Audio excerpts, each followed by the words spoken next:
पर्यावरण पर सबसे अच्छा निबंध कैसे लिखें, चलिए आपको बताते हैं। इसके लिए सबसे पहले रूपरेखा लिखेंगे।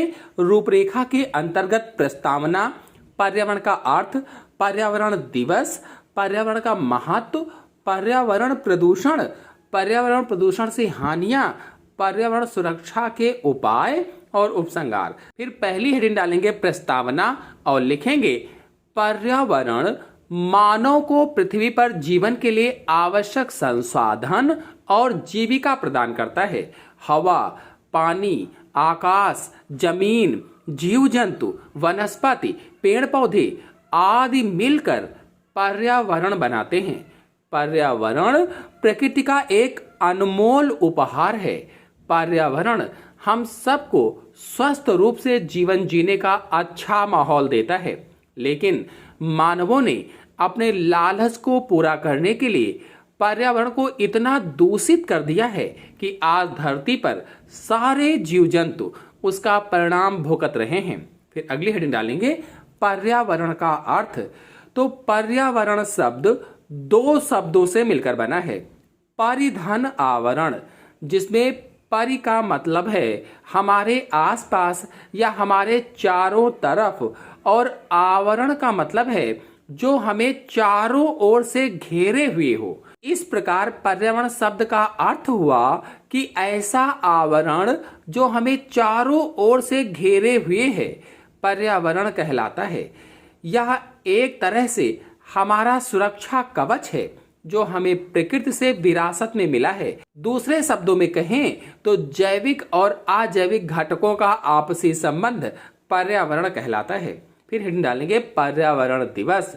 सन 1972 में संयुक्त राष्ट्र महासभा ने 5 जून को विश्व पर्यावरण दिवस के रूप में घोषित किया। 5 जून सन 1973 को पहला विश्व पर्यावरण दिवस मनाया गया था। पर्यावरण के प्रति लोगों को जागरूक करने, प्रकृति और पर्यावरण का महत्व समझाने के उद्देश्य से हर साल 5 जून को विश्व पर्यावरण दिवस मनाया जाता है ताकि पृथ्वी पर जीवन बचा रहे। फिर अगली हेडिंग है पर्यावरण का महत्व। पर्यावरण पारिस्थितिकी संतुलन को बनाए रखता है। यह भोजन, आश्रय, हवा प्रदान करता है। पर्यावरण सभी मानवीय जरूरतों को पूरा करता है, चाहे वह बड़ी हो या छोटी। पृथ्वी पर जीवन पर्यावरण से ही संभव है। सभी मनुष्य, जीव जंतु, पेड़ पौधे, मौसम, जलवायु आदि सभी पर्यावरण के अंतर्गत आते हैं।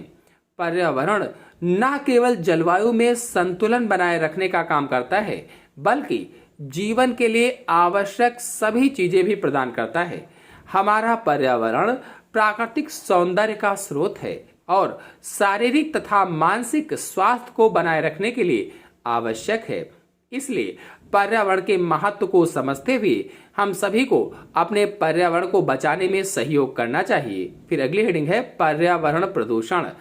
विकास की अंधाधुंध होड़ में उद्योगों का तेजी से विकास हुआ है, जिससे वायुमंडल में प्रदूषक गैसों का उत्सर्जन हुआ है और वायु प्रदूषित हुई है।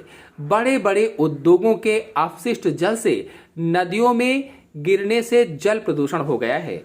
वनों में अंधाधुंध कटाई से न केवल वन्य जीवों का घर नष्ट हुआ है, बल्कि इससे मृदा अपरदन, जलवायु परिवर्तन और जल संकट भी उत्पन्न हुए हैं। फिर अगले हेडिंग डालेंगे पर्यावरण प्रदूषण से हानियां। तेजी से बढ़ते औद्योगिकरण, वनों की कटाई, प्रदूषण और प्राकृतिक संसाधनों के अत्यधिक दोहन ने गंभीर पर्यावरणीय गिरावट को जन्म दिया है। ग्रीन हाउस गैस उत्सर्जन में वृद्धि से प्रेरित जलवायु परिवर्तन जैसे बाढ़, सूखा और तूफान जैसी चरम घटनाएं हो रही हैं। साथ ही साथ मौसम चक्र में भी अनियमितता देखने को मिल रही है। जलवायु परिवर्तन आज के समय में एक वैश्विक संकट बन चुका है। ग्लोबल वार्मिंग के कारण पृथ्वी का तापमान बढ़ रहा है। फिर अगली हेडिंग डालेंगे पर्यावरण सुरक्षा के उपाय। हमें अपशिष्ट की मात्रा में कमी करना चाहिए तथा अपशिष्ट पदार्थों को वहीं फेंकना चाहिए जहां उसका स्थान है। वृक्षारोपण को बढ़ावा देना होगा और वनों की कटाई को भी रोकना होगा।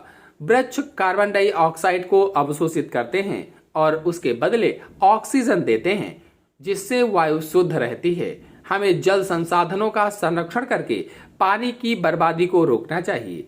प्लास्टिक का कम से कम उपयोग करके रिसाइकलिंग को बढ़ावा देना चाहिए। फिर अंतिम हेडिंग डालेंगे उपसंहार और लिखेंगे, आज के युग में पर्यावरण प्रदूषण बहुत तेजी से बढ़ रहा है।